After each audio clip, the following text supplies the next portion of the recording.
Welcome to Freaky Fast Broadcasting here tonight. As always, on our Thursdays on our broadcast, we got the Stars and Stripes Cup Series as they take on the Richmond Raceway for the Patriot 180, folks. It's going to be a fun night of short track racing here while we wind down the regular season here for season number 7 of the Stars and Stripes Cup Series. But the drivers are looking to put their times in here for pole position and qualifying, and the board has been changing a few times. But shout out to Next Level Racing, who puts on the great show here at Stars and Stripes, and also ButtKicker, two amazing sponsors that Stars and Stripes really appreciates. We'll talk more about them later in the night. But right now, we got about 13 seconds left here in qualifying, as we're going to be coming in here hot, getting ready for this grid to see where the drivers are going to start out tonight at Richmond. We got 180 laps here to battle, and it's going to be a fun night of short track action. As the final few seconds click away, the checker flag is out, and qualifying is just like that, all over and dusted. And we're going to get ready to bring the starting grid of this race up and see where these drivers are going to start out tonight, as they're going to have a very interesting time tackling one of the toughest short tracks in America in Richmond, Virginia. As the cars take to the grid, we'll see where they're all going to start. Is Joshua Robinson. He's leaving off right where that 30 left last season. Once ago, the pole position winner, that 30 machine, is coming off a win, and it has been a fantastic track for him. We'll talk more about here later. As we got our qualifying results, Joshua Robinson on pole position. Its second place is going to be held by Thomas Ogle, winner earlier from Bristol this season. Diego Valle with the strong run there in third. Fourth is going to be Scott Rickard, 3-time winner here at Richmond. Fifth is going to be Ross Tatum. Sixth place is going to be held by Dylan Grimm. Seventh is going to go to Trey Jackson. Eighth is going to be Kyle McCoy. Ninth is going to go to Aaron Held. 10th is going to be the 44 of Kyle Bowling. 11th is going to go to the 99 of James Lowe, with 12th being the 3 of Christian Lawson. 13th is going to be our defending series champion, Andrew Hess. 14th is going to be Brian Chu. 15th position is going to be held by the 25 of Nate Lynch. 16th is going to be Brian Lynch. 17th, George Kovacic. Chris Worrell back here in the 18th position with a tough qualifying run. Zach Kreitz, 19th. And 20th is going to be Ryan Lynch, with Brian Burchett running our 21-car field here. As tonight, my name is Zach Hall, as I haven't introduced myself yet, but I also got our main man, our producer up here tonight, joining me in the booth alongside me, as Sam Dyer, our normal lead commentator, is sick tonight. Shout out to Sam. Hopefully he gets feeling better here and we can get him back rolling for next week. But Robert, we're getting ready to roll off the grid here, man. How are you feeling right now for the excitement for tonight's race? I do believe, like you said, Zach, it's going to be an exciting race here tonight at Richmond. Short track racing, we know how these cars can handle. They can be fun, but they can also be treacherous, especially, with that rear end and the front end of these cars. These drivers are going to have to watch for every braking point and learn the driver in front of you braking point so they don't run into each other. That it will be. It's going to be interesting to see what type of racing we see, because again, this is our first time at Richmond with this Gen 4 Cup Series car for Freaky Fast Broadcast, so we don't have too much history to go based off of. But I will say, the Stars and Stripes Racing League, they have had a ton of history to base this track off of. They've gone to this track in all 7 seasons, so this will be the 7th time they've raced there. Again, like I said earlier, Scott Rickard, 3 wins coming into tonight here. Joshua Robinson, and on our poll right now, he was the winner last season and then second in season 5. So his only 2 starts here, he has finished no worse than that second position. So Robinson definitely one to watch out for. But I think the question that looms is how, will this race be near caution free, or will it have, a few bumps and bruises, Robert? Because we've seen Stars and Stripes is known for their clean and green races, but it's tough with this Gen 4 Cup Series car to get through it clean. Well, that it is. And like you said, last season's winner, Joshua Robinson, winning. But you know what?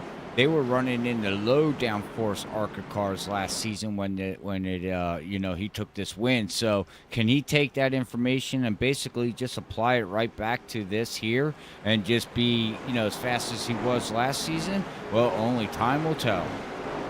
That it will, Robert. Only time will tell. As they come down the back straightaway, they're going to get ready for 180 laps here tonight at Richmond. 3 races left in the regular season. Richmond's one of the ones to get it done, and the green flag is out for the Patriot 180. Is Robinson not the greatest start? It's Ogle who actually leads across the line, but as they come through the D-shaped oval, it's going to be the 30 who noses ahead into 1 and 2. As we see the 30 nosing ahead right over Tom right now, and it's looking like he's going to be able to hang on just a little bit, but nope, now he's going to have a battle going into 3 and 4 for second place there, Zach. Second place is definitely under threat right now as Diego Valle trying to take over that second place position in the 68. One of the best drivers this season when it comes to being up front at majority of the tracks, as he has been able to make that move and now overtake the 11 of Thomas Ogle and move himself up to the second position. Another driver to watch out for. Like I said, 3 wins coming to this racetrack. Scott Rickard. He is known to be a very, very good Richmond racer, and he was very strong at Martinsville. I think one of the only tracks we could compare from earlier in the season was strong, got caught up in an issue in that race, and came back from it. So I watched for that 05. You never know. He might be right in the mix when it comes down to it, because also leads the series in top 5s, 10 of them coming into tonight's race. The next highest would be 6 by a few other drivers. So he has been so consistent. Look for that 05 to continue that. Oh, I have to see, as he's already looking down underneath the number 11 up there, but we're looking back here behind Ross, Tatum, and Kyle. Man, they got still lollygag, and they need to figure this out very shortly, Zach. You know, you don't want to run side by side for too long. You eventually want to get single file and figure out where you want to be. And right now, these guys back here with Trey Jackson and Aaron Hale and all these guys here are still side by side trying to figure out what they want to do.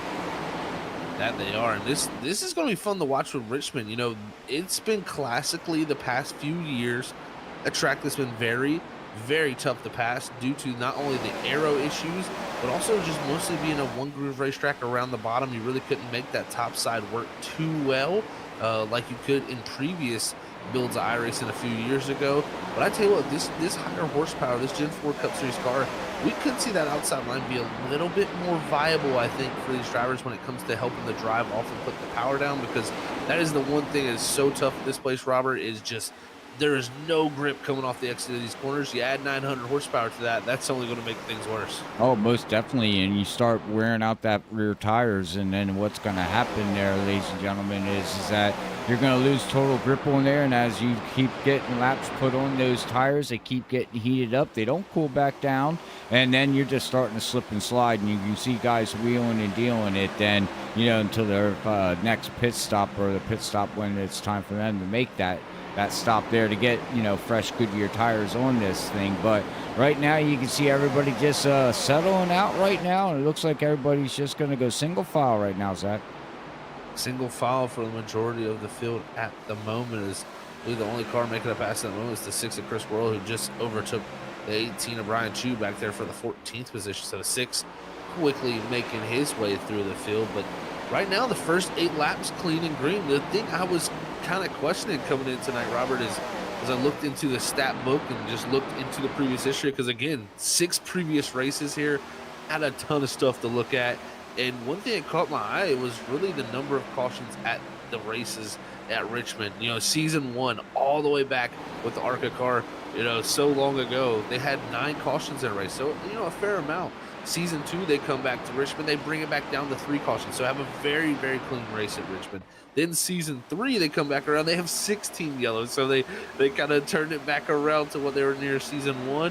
Then season 4, they come back for 2 yellows, which cleaned it up once again. Season 5, 15. So now we're seeing the trend. It goes from clean to a lot of yellows. And then last season, only 3 cautions. So if the trends continue, we might be looking for a few yellows tonight. But I tell you what, so far from what I've seen, 11 laps in, these guys are looking pretty good.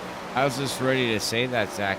Just looking at what we're seeing right now, it's looking like clean and green right now. They're all spread out through the whole field, so not much action going on right now. And as this league here does not have no stage break, so, you know, we'll have to see as we see the number 3 there get into the outside wall just a little bit, scraped it up a little bit, but nothing too harmful on his car that it looks like right now. But like I was saying is that it's looking clean and green, and I don't know, maybe these guys are just out there, you know, pacing right now, trying to figure out exactly what their car is going to do, how it's going to handle, and so on before you actually start pushing the car more and more and more. So We'll have to see if anybody has a mistake because, again, these cars, they become very tough as the run goes on. I think we're going to see a lot of guys fight the rear end. I think a lot of people saving right now to see what they can have for later in the run. And if it does go clean and green, Robert, 180 laps, these guys can go 85 laps, I think, on fuel. So that puts them just under making a one stop happen. So we might even see some fuel strategy come into play. oh, that'd be interesting. You don't see much of that, and especially at Richmond, huh? I mean, Richmond.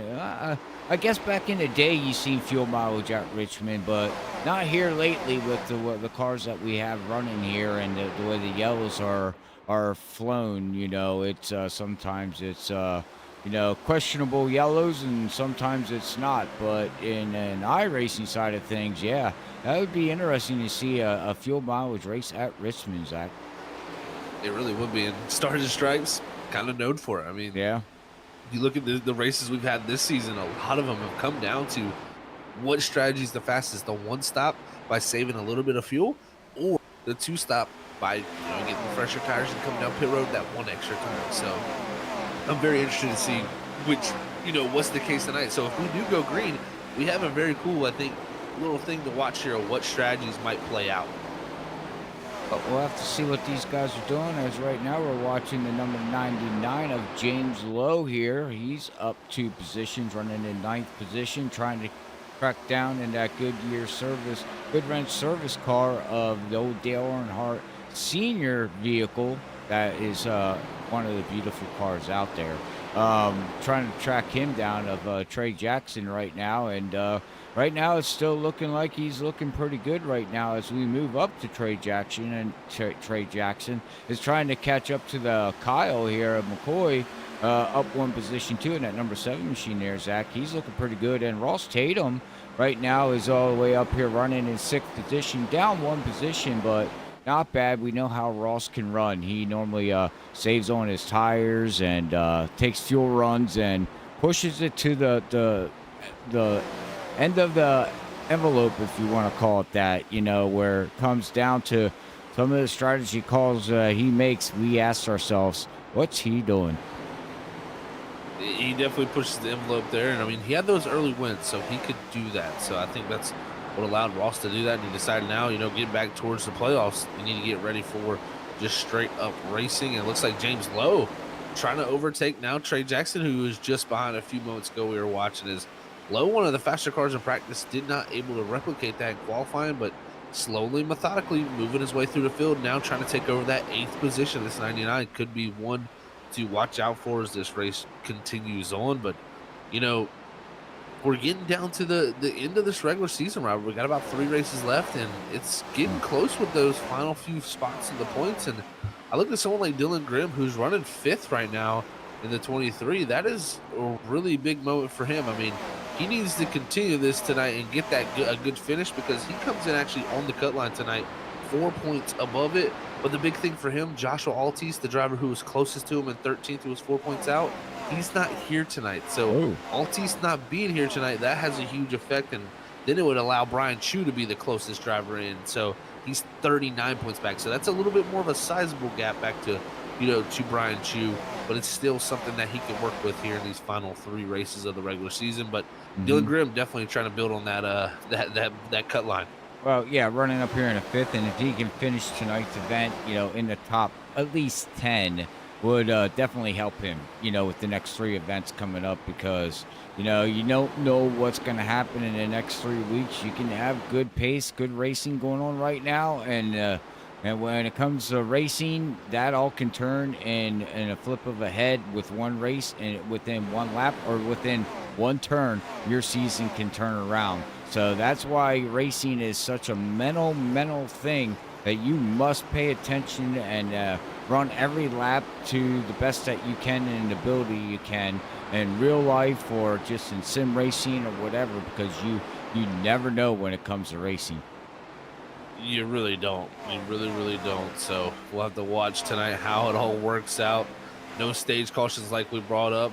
That makes finishing the race the most important key. So just because drivers are now up in good positions does not mean that's how their night is going to fare. They need to continue that trend throughout the 180 laps. As we're looking at our top four here, Robert, they've kind of broke away a little bit here as Ogle's got a gap back to Grimm in that 5th position. But these top four here, very close when it comes to lap times that last time by. Joshua Robinson, no surprise out front. He is the fastest car around that time. But these three right here definitely could get a little mixy for the 2nd spot. Yeah, could. Yeah, I have to see. Right now, I'm just looking at the lap times that they ran, and they're all running 23.2s and a couple 23.3s.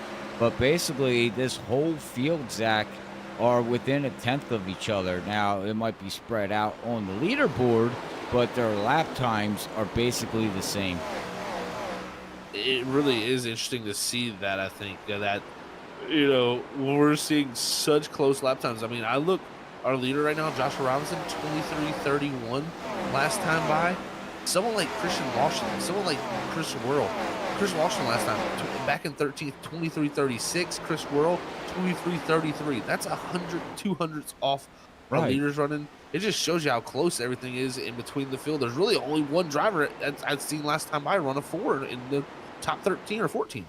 Right, which would be in James Lowe there, just running a 4, and it might be due to that he's trying to, catch the draft of Kyle McCoy there running in 7th position, and he also has got Trey Jackson right behind him, so might have missed his marking entering a turn there, which just gave him that bad lap. But other than that, like you said, I mean, Zach, this is, I've never seen this before, being spread out 4 seconds, 3 seconds, 2 seconds, 1 second on the leaderboard, but everybody's still running the same laps. As we're right now seeing Ross Tatum get by Dylan Grimm right here. Now he's working the low line on that number 23, and it looks like he's going to be able to make the pass on the backstretch, and he does, with Kyle McCoy looking as the door opened up. And will Dylan Grimm shut it, or will he keep it open? And right now, watching Dylan Grimm here, Zach, he's running a way different line than a lot of these guys.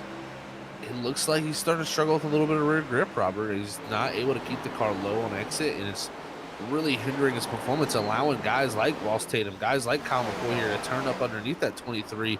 And that's tough. If you're Grimm here, this is hard to fight this, because right now he is under attack. The 7 McCoy once again to the inside here. And if James Lowe can stay close enough, he may be able to take the spot also, because it's just showing that bottom is looking very much the dominant line when it comes to around this racetrack. Well, and that's the way to pass at Richmond too, right? You set them up going into the turn, you pass them exiting the turn. And that's the best way of doing it, is you get up underneath and you get underneath them. Like you can see Kyle McCoy right there push Dylan Grimm up, which opens up the door for James Lowe. And James Lowe is now going to make the pass on Dylan Grimm. And he should battle back here on the high side, but I still think that 99 is going to have the preferred line. And it does look like he's going to have the exits, and he should be able to clear him, at least coming through 3 and 4 here. That was exactly what he needed, a little bit of space, cleared him into entry of 3. James Lowe up to 7th there now is Dylan Grimm from all the way from the 5th position down to 8th, and a mere 10 laps there for that 23 machine. He's just going to try to hang on to this group, because there's battling back farther behind him. Trey Jackson now up the racetrack. That allows Kyle Bowling to go through. Now Andrew Hess, last season's champion, who's trying to make his run through the field. He's getting past Aaron Hell. Is now Christian Lawson and Chris Worrell right behind this group. Is right now, this top 14, Robert, they're all within 6 seconds of each other. Just shows you how competitive it is there. Oh, most definitely. And right now, you just see how competitive the league is itself. As you said right here, we got our last year championship of the 54 there. He's trying to work his way by the 3. Almost got loose coming out of the turn. We got Chris there in the 6. He's trying to make it in air. And Hale is still, from the beginning of this race, is still running that high line, Zach. He has not moved down. He really has not. He is stuck to it. And it's worked well. But right now, it seems like he is starting to struggle a little bit as the guys are coming by on the bottom, as Lawson lost out to Worrell. But now he'll be able to take that position back from Aaron Hale. That'll put him back up the 13th position. Now, what does that do for Aaron Hale running that hot line there on tire wear, Zach? Does it give him a little bit more tire wear than running the low line, or does it all equal out at the end of it anyways? Well, you do have to factor it's a little bit of a farther distance that you got to travel around the corner, which means you have to carry a little bit more speed to equate to make more time up there than that bottom line. And when you carry that more speed, you're just generating more load in the right side tires in general as you go into the corner and through the center, which there in turns builds more heat, builds more air pressure, changes the balance of the race car. And you can see right now, 39 laps into this run, we're seeing lots of passes happen because people are starting to struggle with the balance of this race car. Right, right. Yeah, you can see that too. And also tire wear too. As the 54 there of Andrew is going to get a little loose, but he gets back underneath the wheel here. And but yeah, you're right, Zach. I mean, you can see that the balance of these guys' cars or tire wear is starting to play a factor here as we are on lap 40 of 180 already here at Richmond. Quickly clicking off the laps here Click, as click, it click. stayed green. Click here as they go by. As Robinson, our leader, as you see this group still battling. Robinson's starting to stretch his legs out front, Robert. He's built up about a 9/10 of a second lead here, and he's just been the most consistent car. It's not that he's got lightning pace compared to the three behind him who've stayed kind of nose to tail here, but he's just had enough to just Yeah. ease out in front of him, and that's all you need to do is stay consistent here. But I will say, I'm interested to see if we do stay green here, what strategies are going to be in play, because if you are going on a two-stop strategy where you want to pit twice under green here tonight, that pit road entry is going to, or window is going to open up around lap 60. So if those drivers get interested in it, we might see pit stops happening here, Robert, in around 15 laps. Yeah, I would imagine if we're going to see that, Zach, I think that's going to happen here with the back half of the field, or even with some maybe these guys that are running second, third, fourth. Knowing after 43 laps, watching what Robinson is doing in that number 30 machine, he's already shown last year that he was pretty dominant at this track, and I think it's just not the car, as we talked about before, from the low horsepower ARCA car to these high 900 power, horsepower cars. I think he just likes Richmond in generally, honestly, from just looking at his pace and what he's doing. The rest of this field has to say, okay, this is going to be the 30s race to lose, but what can I do to help him lose it? I got to figure something out. Like you said, two-stop pit stops, or do you try to do that undercut, or do you ride out with him and wait for him to make the pit stop and try something different and later in the race? I mean, there's so many options going right now because, again, this race is looking green flag racing. I mean, the field's pretty well spread out now that we're just going to have a mental mistake from a driver to bring out a yellow or hit the wall and be at the wrong place at the wrong time. But I mean, only the future tells, but right now, 46 laps into this thing, I don't think anybody's got anything for that 30 vehicle. It's going to be tough, Robert, and I think one thing you alluded to was the factor of it doesn't matter the car, and I mean, that shows with his past history. I mean, he won in the ARCA car last season. He's dominating here tonight so far with the Gen 4 car, and then in the next Gen car, he got second. So, I mean, he was definitely a driver. I think that just definitely Richmond's one of those tracks that I feel like there's a few tracks out there on the schedule. Not every single track on the driving schedule. I feel like you can do this, but it seems like Richmond is a track from car to car. If you drive that same way in each of those cars, it produces a similar result. So I think it is very important to be good here, not only in this car, but just in general, because this place does seem to be similar in each and every car you drive around. Well, that's a good point, and that's to bring up about you. We don't try to talk about our commentator's driving career. We try to keep that out of it. But you brought up a point that I have to ask, Zach. You're good at Indy, as we know, Indianapolis Speedway. What do you take out of the difference from car to car there that you can apply to stay consistent like that at the track, or is it just a track? I think it's a lot of the line. Okay. When you're a driver, it's very, very easy to get I would say build bad habits and build good habits. So you go to a racetrack a lot of times, your first few laps around it, sometimes you just find those little intricacies on the lap and just know if I can get to this point, this spot on the racetrack, it's going to make good things for me later in the race. And I would just say it's a lot of experience in turning laps and just finding those similar things, because again, it's not every track that you can do that. A lot of tracks change car to car with downforce levels, with horsepower, different levels. That all those changes can affect the line, can affect how that track races. But I feel like there's a few tracks out there: Indianapolis, Richmond, Martinsville, places that are rhythm racetracks that I feel like the Bristol. line is just so crucial. Bristol, yeah, Yeah. it's a place that you really kind of think can take any little thing you learn from one car to the next, because it's just a track that this is a specific way to get around it, and you got to do it that way.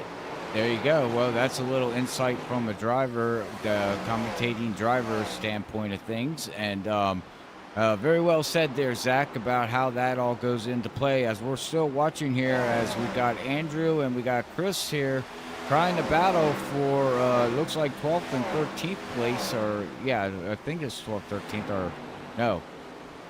10th and 11th place, it looks like, that they're battling here. So Yes. these guys right here are still side by side trying to catch up to Kyle Bowling here. But right now, looks like Chris Fowley made it around them. And it looks like Hess right now in that number 54 is starting to struggle, because now here comes Aaron Hale. Gonna try to get up underneath him as he can. Oh, he slides up a little bit. Aaron gives him a little bit of room and good exit, and they're still going to be side by side going down into turn 3. And Andrew Hess, defending series champion. I mean, this has not been the greatest season for him, Robert. I mean, No. he comes in tonight 11th in points, only 14 above that cut line. We talked about Grimm 4 points above. Well, Andrew Hess only 14, and that's surprising for a defending series champion to be in that position. But again, it just shows you the change from one car to the other, even though it's the same exact body on the race car. More Just horsepower. changing the horsepower, a little bit of the aerodynamics of the race car, it can really have a major effect on just driving styles from certain drivers. And I feel like the ARCA car just suited whatever Andrew Hess was doing. Oh, most definitely. Or it could be the paint scheme that he's running, because you definitely don't want to be running around at Richmond in a Wienermobile. Yeah, sometimes. Andrew, you're a wiener. Oh, man. He wienered last year, right? I mean, he was the winner. He wienered. He did wiener the championship. Yeah, he wienered the championship last year. I'm proud of you. Well, I'm sure he wants to do that again this season, but it looks like this battle though over here, Robert. They don't want to give it up.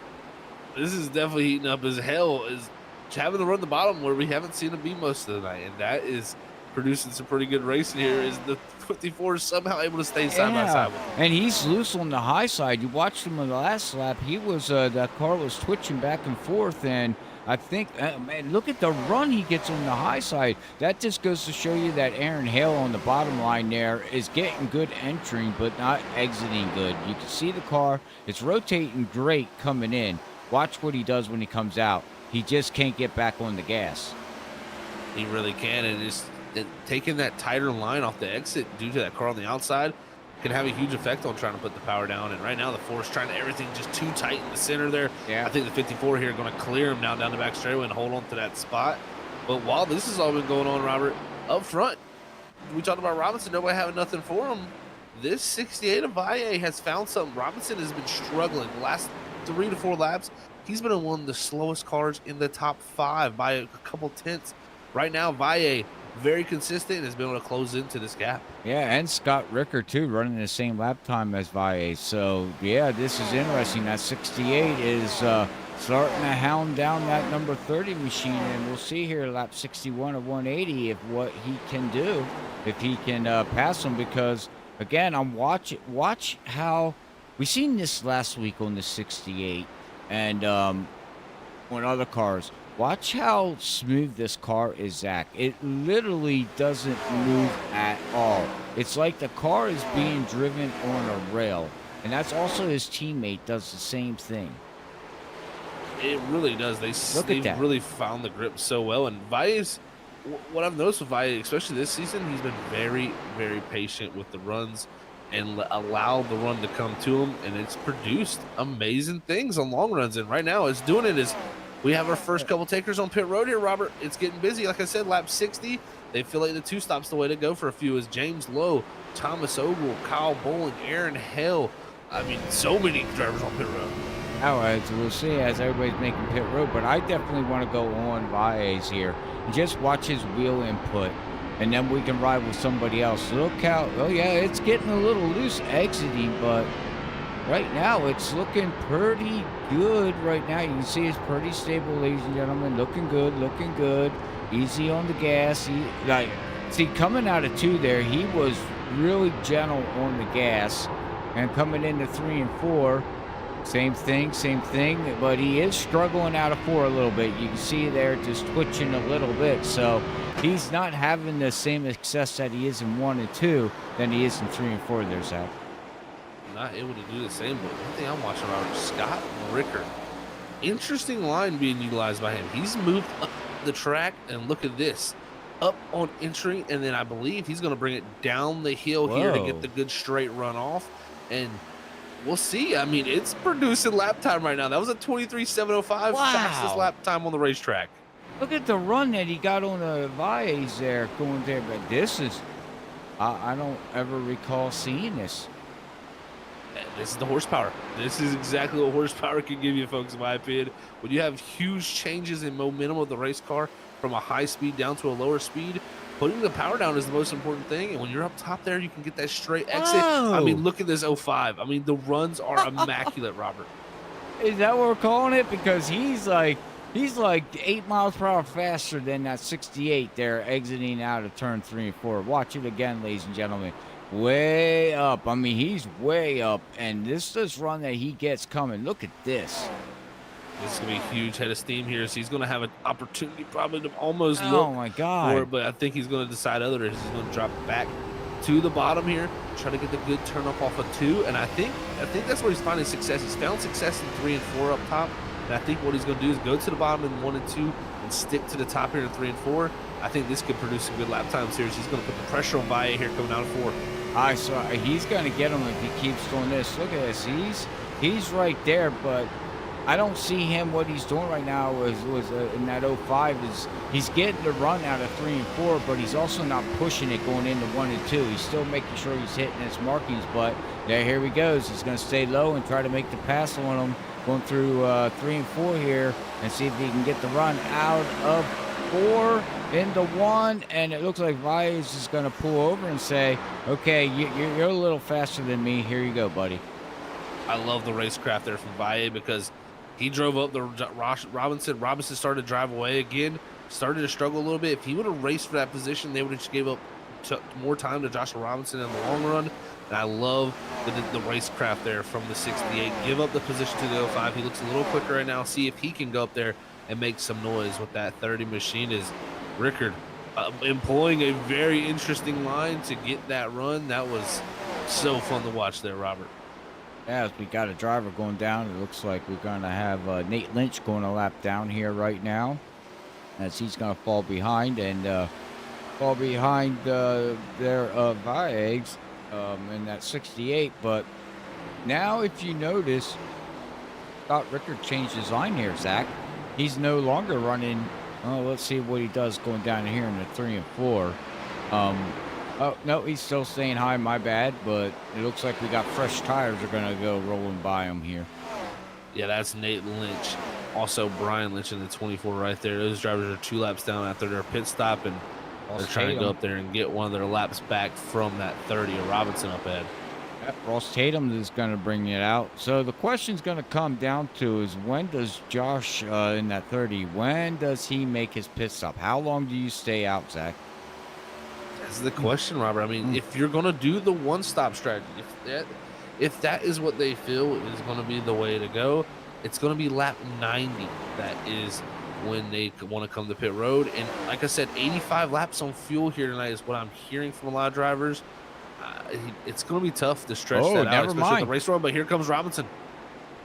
Hey, well, that answers our question, ladies and gentlemen, as he's heading into pit road. So now the question comes down, when does Scott make a pit stop? When does the 68 make a pit stop? Chris Worrell's going to stay out in the 6. Let's see what else. Andrew Hess is going to stay out. I would imagine Trey Jackson is probably going to, he's going to stay out. So very interesting. Oh, and now we got Scott coming in the next lap around. Scott wasting no time after Joshua Robinson. He's going to hit pit road, and The one I really am interested in, Diego Valle, up here in 68, known to stretch fuel and be very, very good at it. Him and his teammate June White.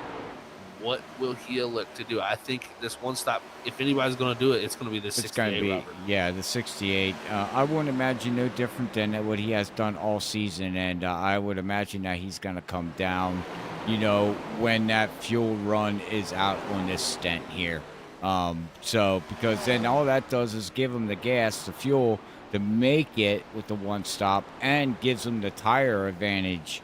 You know what I mean, Zach? So, if we stay green, which for 180 laps is looking really good right now, this all could just really already played the factor of we already know if we stay green, who's going to win the race. Unfortunately, it's looking like that. We've seen it before. Well could play out. Yeah, we have definitely seen it before. It is a factor that comes into this racing, and we'll see what these drivers elect to do. Oh, I hear somebody spin out. Never mind. Oh, this is huge. This is called a lot of people a lap down, and this is why staying out sometimes is just always sometimes the better thing to do. And I believe Trey Jackson is the driver that's spun around here, Robert, and has brought out our first yellow of the night.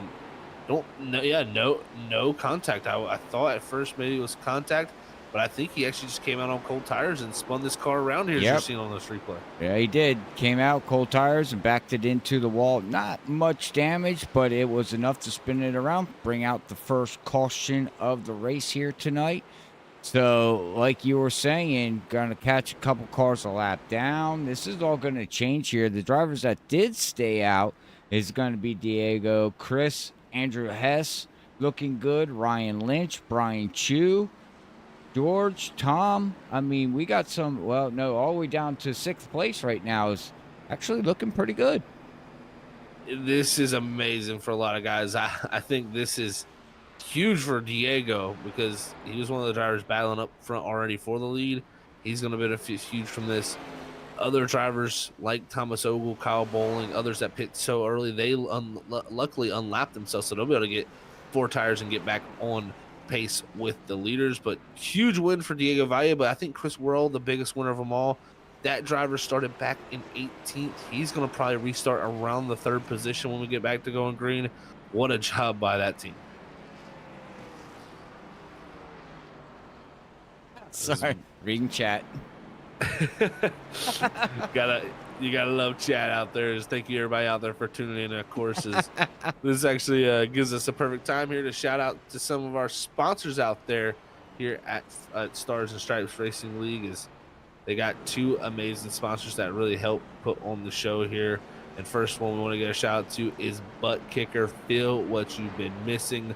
One of the best sim racing products out there. Make sure you go to thebuttkicker.com and go check them out and see what they have in store for you there. Is they also have another amazing sponsor, and that's going to be Next Level Racing, as they really bring the next level when it comes to that racing simulation. Is they build the rigs, they make all the monitor stands, they have great equipment for you if you're looking to build your very own sim for yourself. Make sure you go over to nextlevelracing.com and check out what they have in store for you there. Is thank you to all the sponsors here at Stars and Stripes who put on all this amazing action for us to really enjoy up here in the booth, Robert. That is correct. All right, ladies and gentlemen. Well, with that being said, I do believe it's time for us to step away here. We're going to hit our first commercial break and come back after all the pit stops and yellow flag is done here. But stay tuned. We will be right back after this quick commercial.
5 wide behind for fifth. Oh my, the 5 wide here, this ain't gonna work. They make it last, bumping and banging to the end. They're beating banging for the lead. Sora still with the shot here, coming off a 4. That's it. It's bottom line, here it comes. Oh no, the Carter gets wrecked. It's gonna be that Nick Crawford. The 74 gets through somehow, and they just completely demolish one another. Trinity diving down low, drifting up, trying to be the stealer. Here he comes, Cedric Hunter. He does it. He steals it. But he somehow drove it into the corner to wreck it. Oh, they wrecked. They wrecked each other. The top two bounced into one another. Just too much of side drifting off of, and they got to be careful. Oh no, the 4 demolishes in the 28.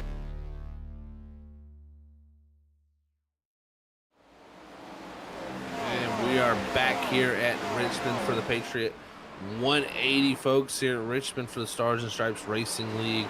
You can see this has shook things up, that first caution of the night, and it's really caught a lot of guys out. We talked about people being laps down. Well, a lot of those drivers had to take the wave around, starting with Joshua Robinson, Ross Tatum, Scott Rickard, drivers who were up in the top 5, now back 11th, 12th, and 13th.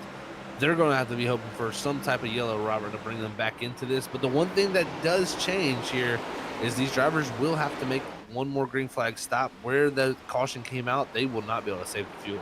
Right, so that could be the saving grace for the guys that got a call a lap down and now, you know, had to do the wave around. So we'll have to see how that all plays out as the field now is starting to get way spread out again here. And we'll see how this all plays out, Zach. But, yeah, talking about it, we got Joshua Robinson here and Ross Tatum. We got Scott Rickard way back here in 11th, 12th, and 13th position. That we do. These guys gonna have to make up a lot of time. It's gonna be tough to do it on the older tires because right now, someone like Dylan Grimm, 25 laps on his tires back in 10th. That is gonna be super tough for him to hold on to it. As you got guys like Valle who are on 12 laps on their stint of tires, so they got about a 5-lap difference to guys like Joshua Robinson. So it's still going to be an advantage and something you always want to have is fresher tires. Well, that and it's just we've seen this in the first stint before that yellow came out. Lap times we noted on it, Zach, from first all the way down to last place was about 1/10 to 2/10 on lap times, even though they were spread out on the leaderboard. So honestly, these guys that fell behind and even on the older tires, it's only gonna hurt them more as this run goes on if we don't see a yellow here very, very shortly. You're exactly right, because their fall off is going to be more dramatic. They're going to be in a different tier of fall off, and it's going to be tough for them to come back from that. As right now, Robinson about 6 seconds back leading that group as he's gotten around Dylan Grimm. But this front group here, this top 6, they look like they're in prime position. Even the top 7 star there's Kyle McCoy is right in line with them. This is looking good. And someone like Brian Chu in 8th, I didn't even note that.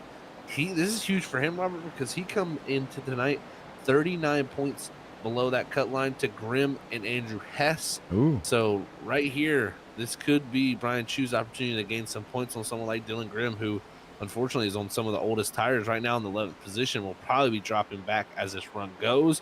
Then you look at someone like Andrew Hess. He also benefited also from this. So won't gain too much on Hess, but will probably gain some on Grimm if it continues like this trend. Oh, most definitely. And then you got to give a shout out to Ryan Lynch. They're running in 9th position. Good run for him so far. That all played out for him so far.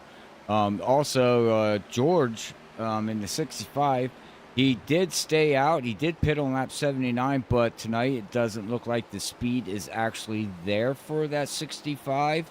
But he's still on the lead lap, and he's still got better tires than everybody else. It just looks like the pit crew and the team just has got to get a little bit more speed underneath that 65. Yeah, going to have to work on that just a teeny bit. But, you know, again, the advantage on tires, that could always come back around for him. As we got a battle going on back here around the 11th position. It's Ross Tatum trying to take the spot from Dylan Grimm, and then you'll have Scott Rickard right behind him. Rickard is going to be the driver that's closest to the rest of the drivers that up ahead who pitted on the caution laps when it comes to tire freshness, because he stayed out the longest of that top 5 group. The 05 Rickard here going to have to make quick work of this 21, though. He can't let Robinson get too far away from him. Yeah, agreed. So we'll have to see here as Rickard's looking to get by Dylan Grimm. And we noted on, that 23, unfortunately, not having the tires that he's way out, under. So eventually he's going to start feeling the effects here within the next, I say 10 laps, maybe 15 laps. That car, he's going to start struggling on that car on just total speed itself and everything else. So we'll have to see what he can do, and hopefully, things turn around for him. But right now, we still got James Lowe up here in the 99. And we got Chris now moving up 16 positions. You talked a little bit about him, Zach, and it's looking good for him. This was huge. He benefited maybe the most of any driver out there when it came to that. Is he was about 5 seconds behind Valle during that green flag sequence. But the thing about it, 5 seconds behind after starting 18 was not terrible. This 6, watch out for him. He might have a chance and opportunity to shake up Valle's lead position here. And these two have had a little bit of a war of words early in the season. I think they have made up. They've definitely gotten through that, it seems like, and they're definitely racing each other a lot better than they were earlier in the season. It will be interesting to know. This is a track where it's you can get a little bit of elbow grease out, as they would say, Robert, and we could see some fireworks fly. Yeah, most definitely. And not the fireworks at the end of the show that Richmond sets off, but it could be during the show of Richmond's Raceway here with the Stars and Stripes. But we'll have to see here, because you don't have to intentionally wreck somebody, but you can bump them and make them really loose with these cars, and you can really upset the rear end on these cars here. So that's another little key factor that, we have to watch out for. But right now we got Thomas Ogle back here trying to do something with Kyle Bowling and James Lowe here, Zach. He is looking pretty good. He's still down 3 positions where he started, but he's still up here running in the top 5. Doing an excellent job. And right now, we'll see what he can do. He's very fast in practice. We'll see if he can equate that with this better start here. He's some good long run speed, because we've seen that from him for a lot tonight. But, the interesting factor is what we're coming up to here in the schedule is, again, including tonight, there's 3 races to go. So 2 races after this to end out the regular season. North Wilkesboro and Talladega. I think you can take a lot from tonight and take it to North Wilkesboro. For Talladega, Robert, to end the regular season, that's going to be fun to see who maybe can have their opportunity to, win, they say, and get themselves in. Well, that's it. Having Talladega before you start the playoffs, or even Daytona or something like that, or the new Atlanta Super Speedway, the reconfig. Having them kind of races being the last race of your regular season before you go into the playoffs really hurts a lot of drivers. And I don't mean that in a bad way. What I mean by that, Zach, is that somebody on the outside can get a win and lock themselves in. It's an open game. So that comes down to, in the points, that you better hope you're in at least the top 5, top 6, and have some points build up, in that, in where you need to be, top 16, top 12, whatever it would be. You know what I mean? Because with that win, could knock you right out of it, depending on where you finish in that race yet. So it's a nail biter. I can tell you that much. It really is, and I look again no further than our defending series champion, Andrew Hess, who's running 3rd right now, which is great for him, what it will be for points. But if someone, say, does go and win Talladega, and he is 11th in points after that race, that is or he goes into that race 11th in points, or sorry, 12th in points, that could knock someone out. I mean, it could get very close. I mean, it's only 10 points between Grimm and Hess, so that battle to get 11th, I think it's going to be a vital spot, because you want to make sure you're at least 11th in points coming out of Talladega, because you don't want to be that 12th guy and then someone goes outside of the points, or that top 12 and goes and wins, because you'll be heartbroken if that happens. Exactly. And so only time will tell. 2 weeks to go here. But yeah, like you said, going into the next week's race, oh boy, them cars are fun. These cars are fun to watch at that track. That can be a demolition derby, or it can be a really, really nice track to race. But I don't know, man. That's shorter track racing, shorter than Richmond. Oh, way shorter. Definitely. It's more comparable to Martinsville, I'd say, when it comes to that. As it's 0.6 of a mile instead of 0.75 here Yeah. at the 3/4 of a mile. Richmond, Virginia Raceway here is this racing we're getting right now has been pretty good. Andrew Hess was under attack as you got Brian Lynch there going a lap down as he gets passed by these drivers. But James Lowe was attacking that 54 and he had the nose to the inside, but just couldn't get it done. Right there, very close on entry. This 99 trying to take an opportunity for this third position. Well, he's trying to pass that wiener. Maybe he'll get it. Oh, very close. He almost there. got the Almost buns contact. underneath it. Almost contact to the back bumper of the 54 from the 99, and that could have been bad because we see how contact works in these race cars. Is again very close for the 99. He's just trying to find an opportunity on entry, but he's got to find that good opportunity to get the run off. But a good run off of 2, maybe going to take a look, but just not close enough. No, he was loose a little bit coming out, and so was the 54 Andrew. But yeah, I mean, I don't know, man. He's got the speed. It's just like you said, Zach. He's just got to figure out where he wants to put the car at to get by. And Richmond is hard enough to pass, as you see him ducking down on the inside here, looking on the back of the 54, and nope, nothing that time around. And let's see if he can get a run coming into 3 and 4, and nope, he's just going to lay low right now. So he's going to run out of 4 here. Is has able to power well out of 4, but that 99 has been very aggressive when it comes to the entry, getting very close to the back bumpers. These guys are about a second and a half off our leader, Diego Valle, who has opened about a second gap up to Chris Worrell. My question, though, is, Robert, with how this is all shooken up and played out, with that caution around lap 80 of this race, that sets us up into a 100-lap run to end this race. Pit stops could be actually happening pretty soon. I say lap 130, you might see people start coming down the pit road for the final stop. Yeah, the final stop, too. And that, like you said, that would give them the fuel mileage and just save on tires and to finish this. But I mean, we're just riding here behind watching what that 99 is trying to do, and we said it, and it's just all playing out again, Zach. The lap times are just so competitive from first all the way down to last that you really need somebody to mess up, get loose, or just completely miss the turn to be able to make a pass. It really seems to be that way. Yeah, I mean, look at someone like Joshua Robinson, who's right now in 8th. He's actually starting to somewhat close in a little bit on our leaders. Even with the older tires, what strategy does he employ? I think he needs to be aggressive here. Pit early. Yes, that early pit stop last time bit him because of the yellow flag flying. But if he's locked into the playoffs, go for the win here. Yeah. I think he needs to be hitting pit road around lap 120, 125 just to get that little bit earlier in, because he has those older tires than that group up in front of this field. Oh, yeah, and with the tires that he has right now, just burn them off. If that's your game plan on the lap 125, 130, 135, give or take, burn these tires off now.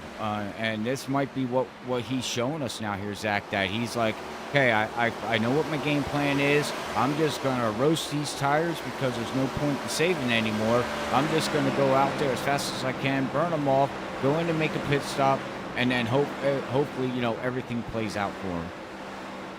That's very well, I think, what he is going to look to play is. That's what it's looking like. And he's done a much better job than Scott Rickard and Dylan Grimm Scott Rickard and Ross Tatum is. I think Tatum has hit pit road. Yeah, Tatum on pit road. And like I said, drivers who got caught up by that yellow the first time, they need to be aggressive here because they had to take the wave around. This 21 getting aggressive with his strategy, going to come down here with just under 60 laps to go. And I would imagine that Scott would probably within the next 4 laps, I think he should be hitting pit road, Zach. If everything goes as planned, I think he's going to be the next one to do it. Very well could be, but right now the lap times, I like the lap times he's turning about almost 2/10 quicker than our leader. As long as he doesn't get held up, turning these faster lap times right now, gaining time is not a huge loss for him. No. And the biggest thing is if he can just catch up to one of these cars, and if he starts to get held up, he needs to pit then. He doesn't need to lose time. Anytime you can gain, you keep the gain. But anytime you start to lose, you gotta cut those net losses. Oh yeah, I mean, and he's making the gains on older tires, so that goes to show you something right there. So he's doing something right. But I totally agree with you. If you get caught behind a driver and you can't get by him, well, then just pit, because all that's doing is just killing your tires and killing your momentum and killing your time. And it is. He's employing that strategy again, that top side groove. Again, fastest car on the racetrack when it comes to these tires. I mean, bottom of 1 and 2, top of 3 and 4. Interesting. Jot that down, folks. Yeah, write that down, Zach. Definitely, I myself. I got a race coming up in Richmond very soon with this car. So no one else be. This is very vital. Let's hope no one else that races on Wednesday nights is watching. Yeah. They're not allowed to. Okay, we'll ban it from everybody. No views allowed. Can't see it. They can't take notes on this. I need to keep that a secret to myself. After the race is over, I can take care of that and make the video private. I don't think Stars and Stripes would be oh, Nate would be just fine. Nate will understand. I'll put it back up afterwards. We gotta wait till the Wednesday night race first. Yeah, that's true. But anyways, well, here we go. Now, what does Scott do? He's caught up to that 18 machine that did do a pit stop, I do believe, here.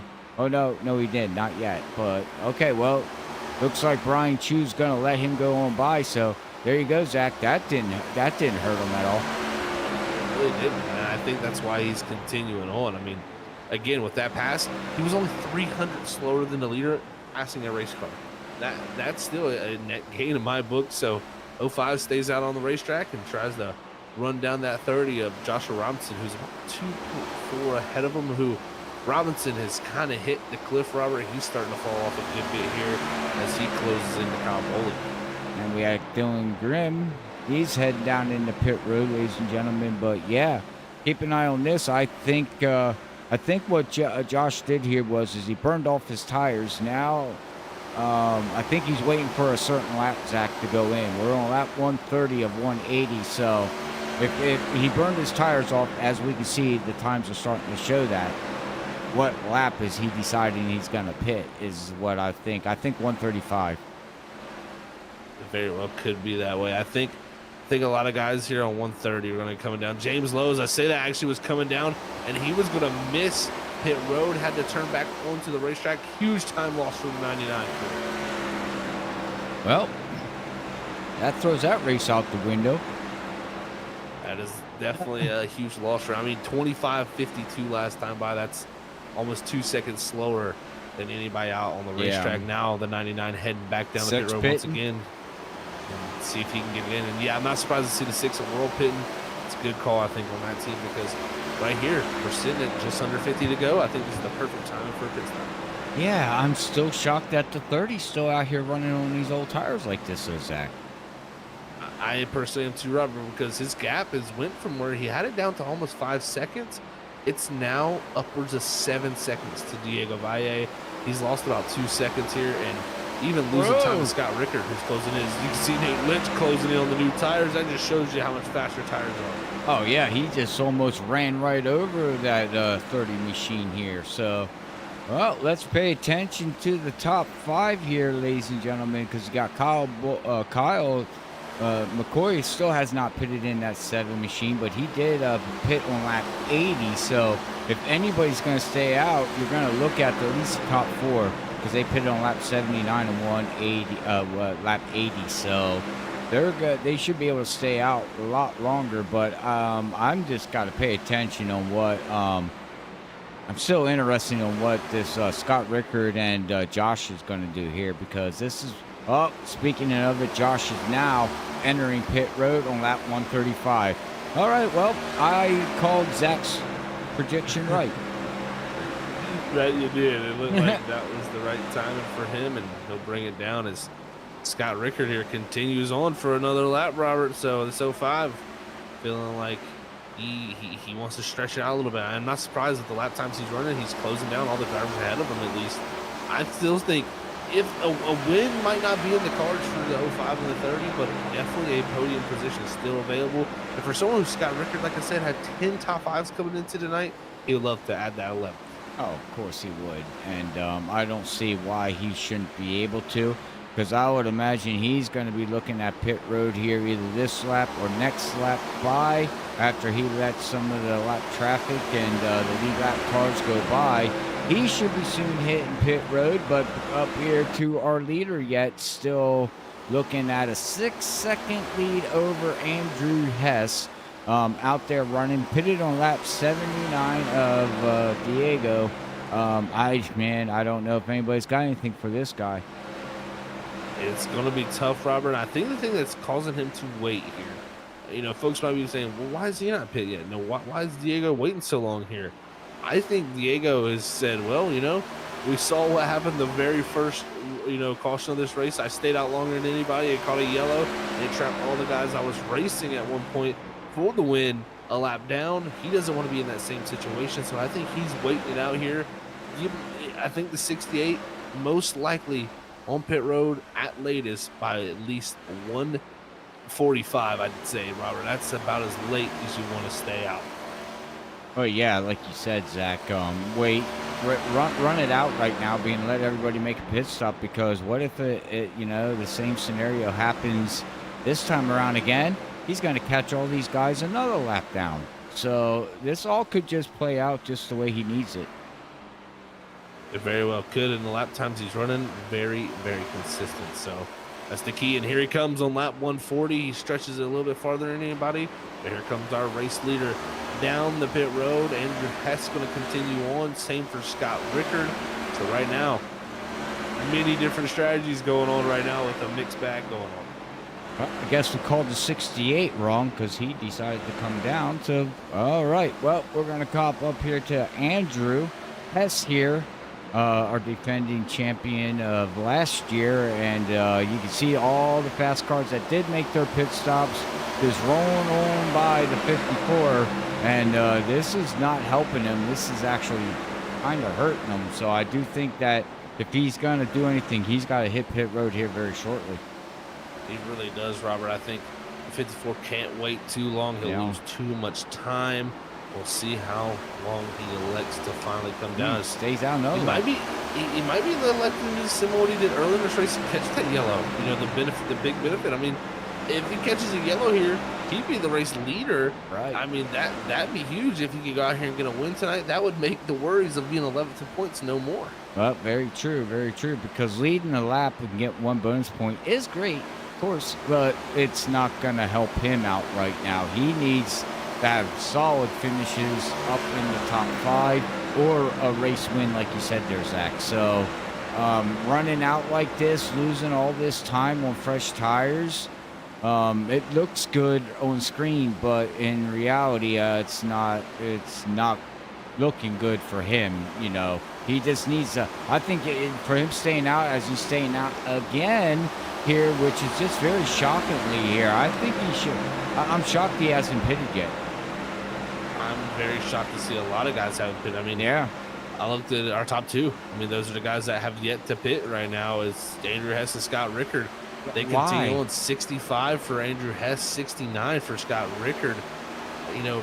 I think they're just trying to catch a yellow, Robert. I think that's the only thing that's in their mind. If they catch a yellow flag here, they win the lottery, as you would say. So, yeah. I mean, they can still run upwards of another 15 laps for Scott Rickards, and I would say another 20 because of the yellows we've had there for him able to just get a little bit of extra out of that fuel. So, another 20 laps probably for Rickard before he'd have to hit pit road. Well, the thing is that there, Zach, is that we see Andrew now going down and making his pit stop. The thing is that pit road is basically fluctuated all the way around again, and everybody's at least got 1 to 2 laps on their fresh tires. I don't see a yellow coming. It hasn't happened. It's not gonna happen. It very well could be that way, but they get in racing, you never know. Yeah. Well, with Stars and Stripes, I'm sorry. I just have this gut feeling in my gut saying they made 2 to 3 laps on their tires already. I highly doubted that they're going to spin out like we see what Trey Jackson did. You know what I mean? Very unlikely. Very, very unlikely. Yeah. They've gotten past that point. But, again, anything can happen. Yeah. But I think that's the only thing that Scott Rickard keeps in his mind here because, again, the only guy out there now is Hess has hit pit road. And Andrew Hess, after all that, he's come out of pit road now, exit pit road. He's 14th on the racetrack. I mean, he is literally almost a lap down to Diego Valle by just staying out that little bit longer. So, right. Yeah, very, very tough decision to be made. But, I mean, at the end of the day, that's what Andrew has selected to play. We'll see where it equates for him once this all cycles through. Right, exactly. And we still got Scott Rickard out here running around. But again, Scott Rickard already has a win, so he can play this game. You know, I mean, what does he have to lose? Nothing. You know, he's already locked into the playoffs, so why not just gamble? I mean, you know, there's no harm in it. And if you, like you said, they could hit the lottery and have Yell come out and he hits the lottery. So make sure this Saturday night you go play the Powerball, Zach. That's very true. If he does get a yellow, Scott Rickard needs to go gallon. Not trying to promote gambling, but well, no, but yeah. the Powerball's $950 million, Yeah, right. almost $1 billion. If we win that, we're going to upgrade some Freaky Fast. Oh, Freaky Fast is going to become a well-known name. I tell you that right now. But anyways, It looks like Rickard will continue on around. This is befuddling, but again, he has that win to fall back on. Yeah, He's this locked is- in. He has no worries right now. I think this is just, hey, run it out, and if the caution doesn't come out, then we tried. You know, I mean, that's the only thing I think 05 can say is win or bust for him. Yeah, well, you got Brandon Colley out there taking notes, Zach. Oh no, can't have that. No. I think we need to delete the stream now. Anyways, we're just having some fun and giggles up here. Hopefully everybody's enjoying tonight's race here at Stars and Stripes, as these guys do put on a clinic of green flag racing. Very seldom you see any yellows. Once in a while you'll see them haywire races happen here, but 9 out of 10 it's not. So again, thank you to Next Level Racing for sponsoring tonight, sponsoring the race, and also ButtKicker. Feel what you've been missing. Make sure you go over and check out ButtKicker.com for all their products there, and let them know that you came from Stars and Stripes. But Scott Rickard is still staying out, Zach. So I think with that being said, we're gonna wait to see him make his final pit stop. But I think it's time for us to take our final commercial break of tonight's evening and finish out the race and see what Scott Rickard can do, or one of your favorite drivers come to the victory lane here at Stars and Stripes at Richmond Raceway. So stay tuned, and we will be right back after this commercial. Racing isn't easy, but experiencing it is. iRacing puts you in the driver's seat with the industry's leading sim racing game. Drive on laser scan replicas of the greatest racing circuits from around the world.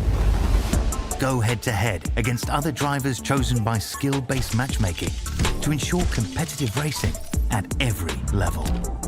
Compete across all your favorite series. In officially licensed cars, engineered to deliver the most accurate driving experience possible.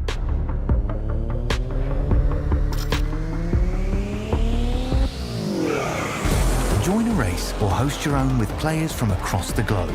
Race against the computer or in a league with friends. Feel the thrill behind the wheel. Visit iRacing.com.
Masker can't defend. He's got the outside line for the second part, and he can't hold on. Going the long way around. We're going to be 3 wide for the lead as they all come to the line. Who is going to take it in the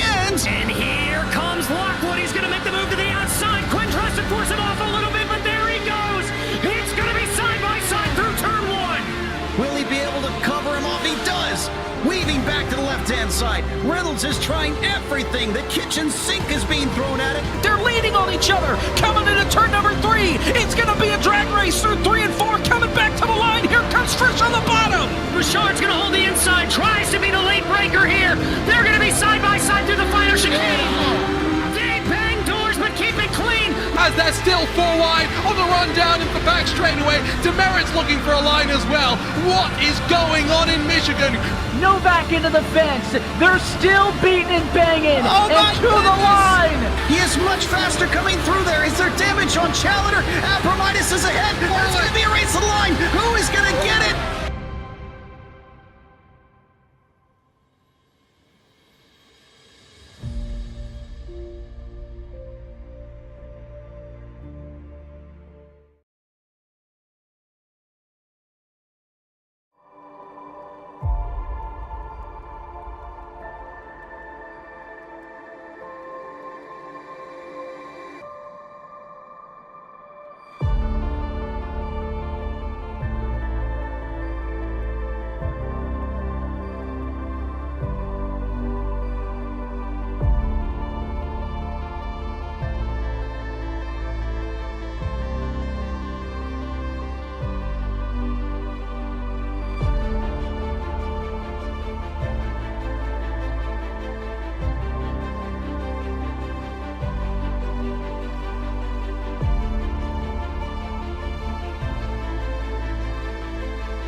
And we're back here, folks.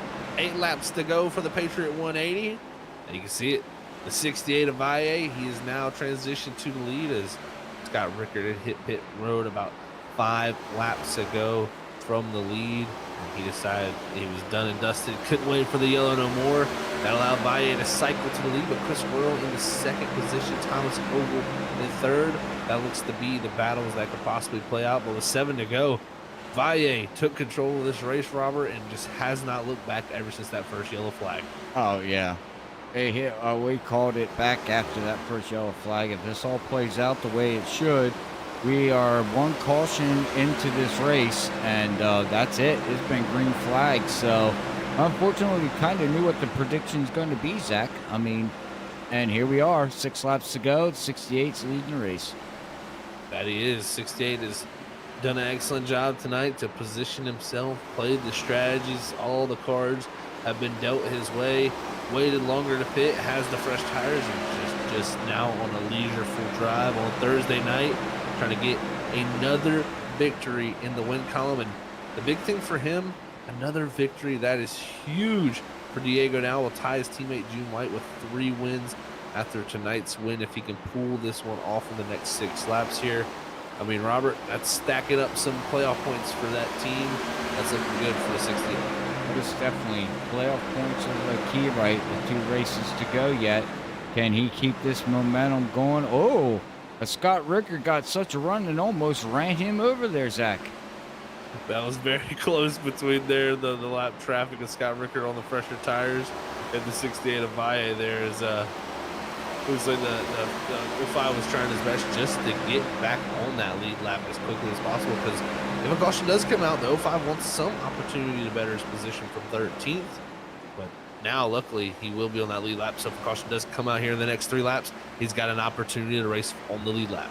Yep, most definitely. With getting ready for 2 laps to go here, ladies and gentlemen. Thank you again for tuning in here tonight at Stars and Stripes here on Freaky Fast Broadcasting. Hopefully you enjoyed tonight's content and show and commentating. If you did, don't forget to hit that like, share, and follow button.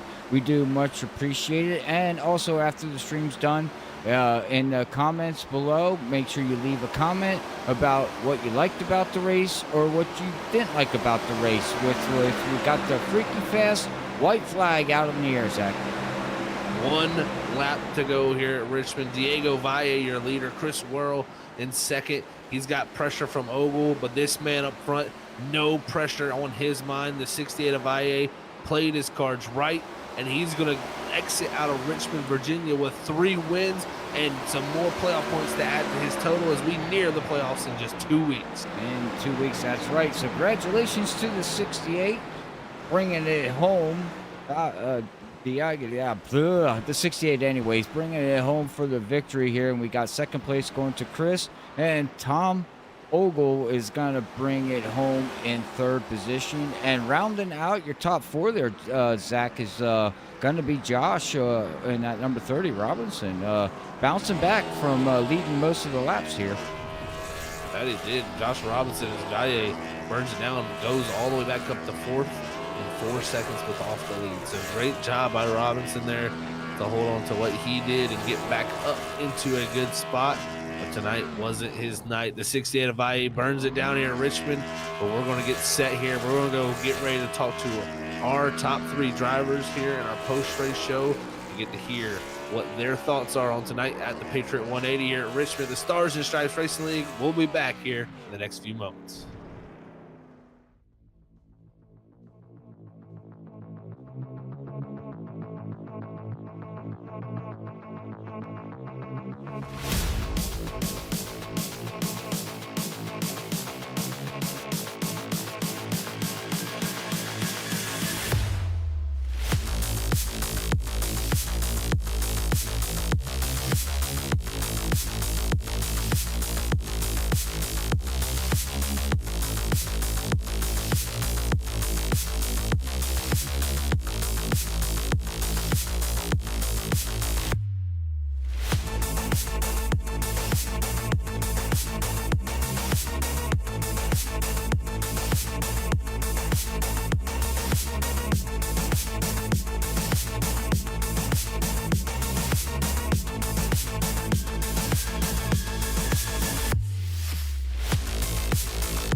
And just like that, we are back here, folks, from the Patriot 180 here at Richmond. And we're going to get ready to talk to our race winner, 3-time winner this season, Diego Valle. Let's hear from his thoughts after winning Richmond here tonight. Hey, Diego, it's Zach up in the booth. You got a copy? Yes, sir. I have a copy. Well, buddy, congrats on your 3rd win of the season. Take us through the night, because seems like, you staying out longer there to catch that yellow really benefited yourself, but take us through it, man.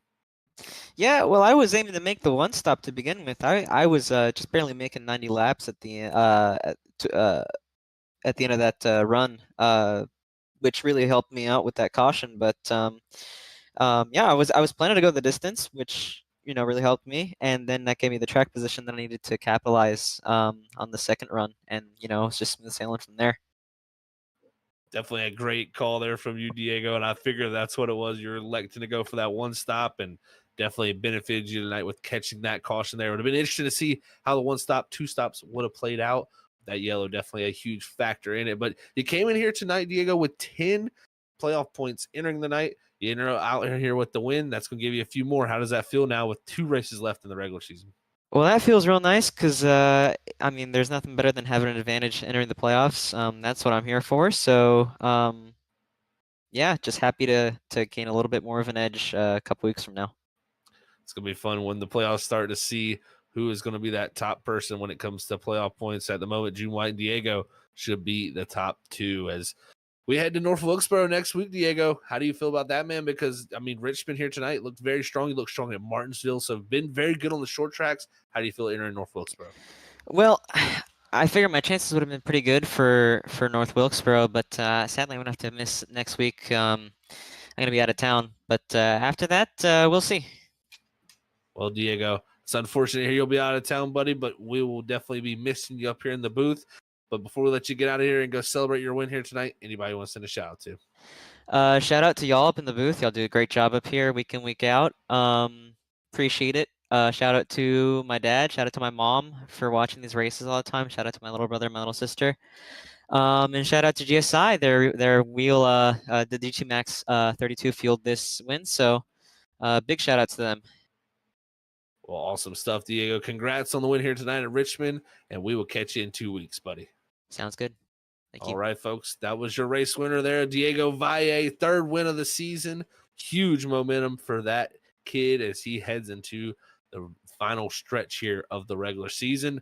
But now we're going to move on to our 2nd place driver, the driver that really made the biggest climb through the field. That's the 6 of Chris Worrell. Let's hear from him about his night at Richmond. Hey, Chris, it's Zach up in the booth. You got a copy?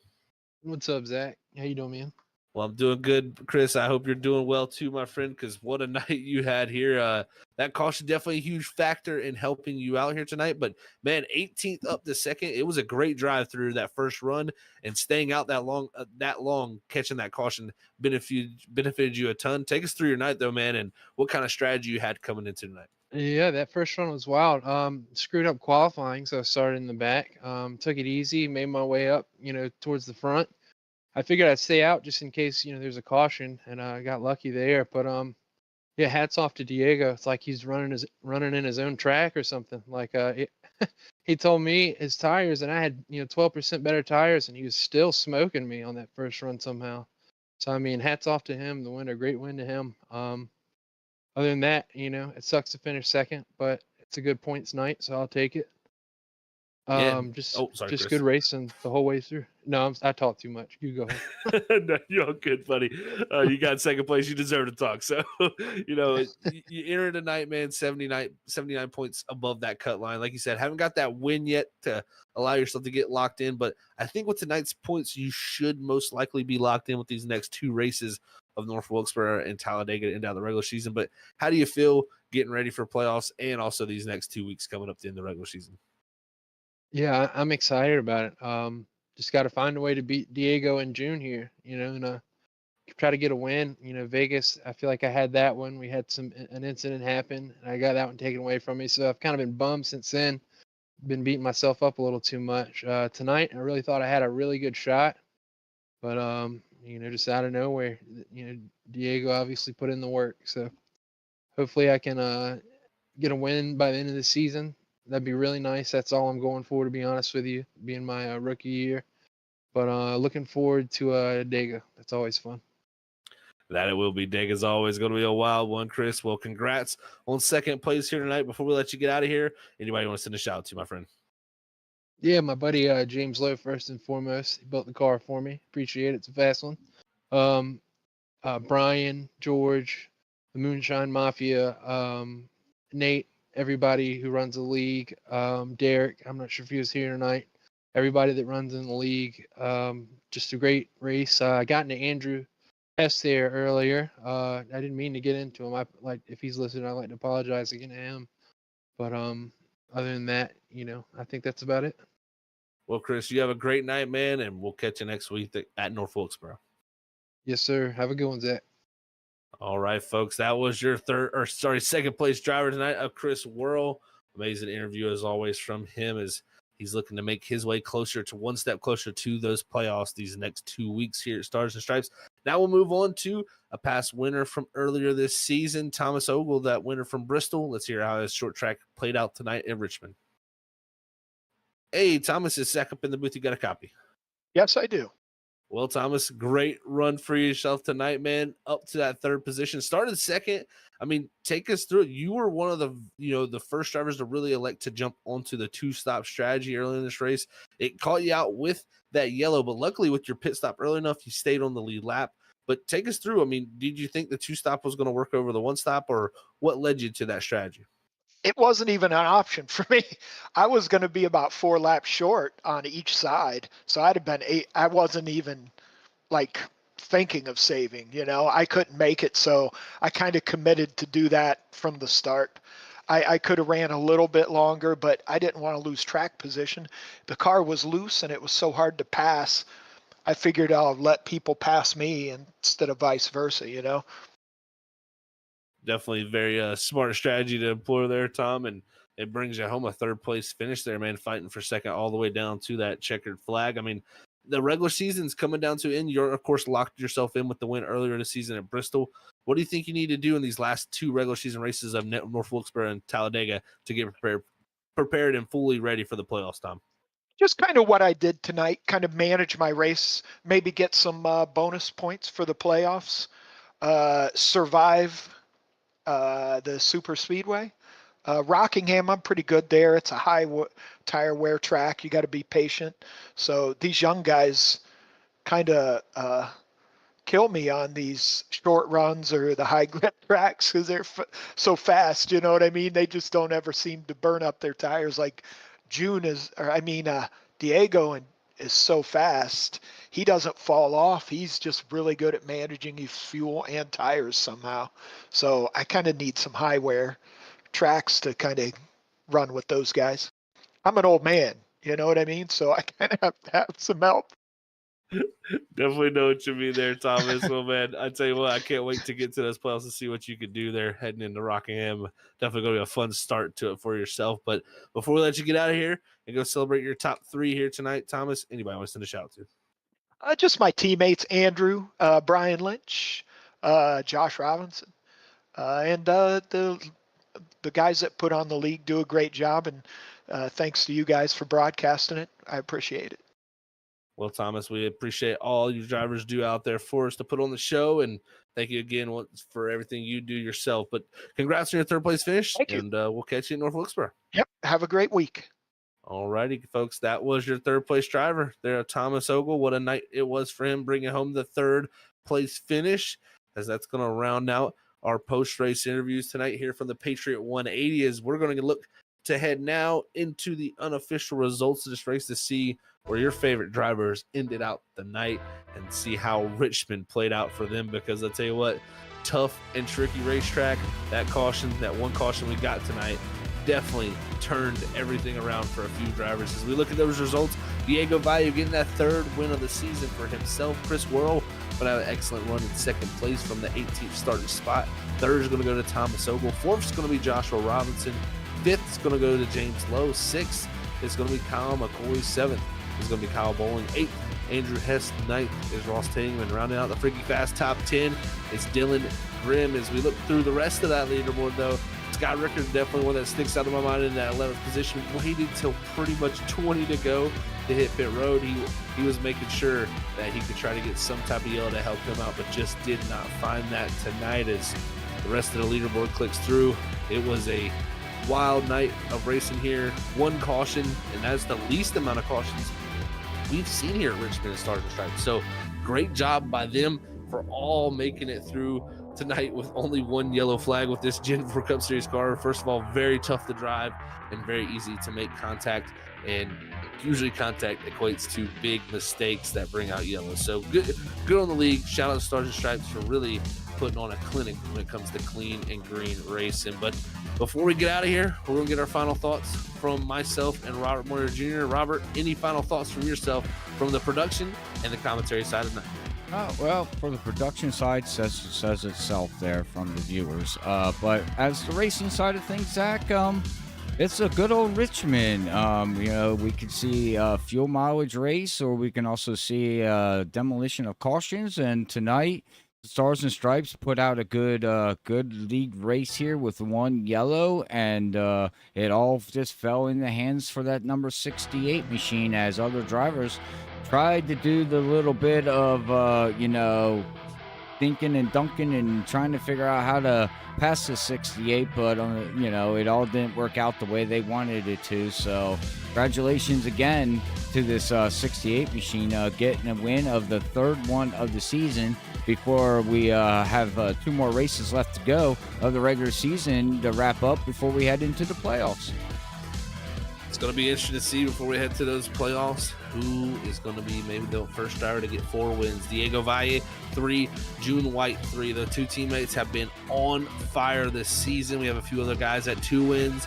There's going to be plenty of opportunity still for someone to get 4 wins with 2 races left in the regular season of North Wilkesboro and Talladega before we start the playoffs at Rockingham in a mere just 3 weeks from tonight on Thursday nights. It's always a pleasure to call the action up here as tonight's race. Diego Valle was your winner. Congrats to him. Thank you, of course, to Next Level Racing and ButtKicker, the wonderful sponsors they have here at the Stars and Stripes Racing League. Thank you to Robert Moyer Jr. doing double duty tonight and also doing an excellent job of it, folks. So make sure you give him a round of applause.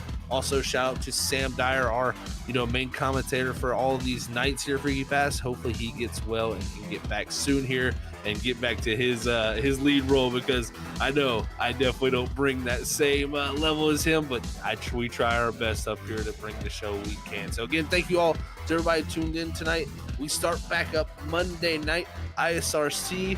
Don't miss out. They got playoff action with a new round starting there. It's going to be fun to see who can get their stuff done. But again, thank you all for tuning in. And as I always say, thank you all. Stay freaky fast.